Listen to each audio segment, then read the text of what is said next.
महादेव। और ताली के साथ 1 2 3 4 सभी को हाथ बढ़ा के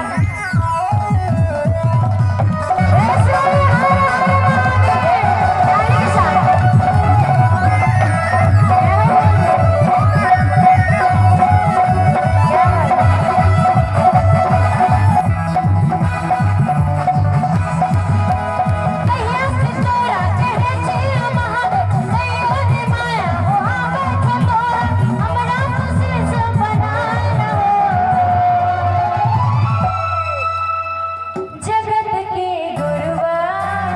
अच्छा दया बरसाए रहो।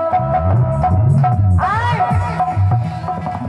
कहते हैं कि दूध में चावल डालने से खीर बन जाता है। आप लोग भी बोलिए, मुंह को खोलिए। ऐसे शांत से बैठे हैं, ऐसे लगता सभी को ठंडी लगेगी। दूध में चावल डालने से खीर बन जाता है। खीर बन जाती है नहीं। और गुरु के भजनों में ताली बजाने से बिगड़ी हुई तकदीर बन जाता है। तकदीर बन जाती है नहीं। और कौन कौन चाहते कि मेरी तकदीर बन जाए? कौन हाथ बढ़ा के सभी कभी दोनों हाथ उठा लीजिए। भैया जी आप लोग भी इधर वाले भैया जी दोनों हाथ उठा के प्रसन्न शेखर भगवान की जगत के गुरुवार दया बरसाए करो। शिव गुरु संतान अपने बनाए रहो।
लो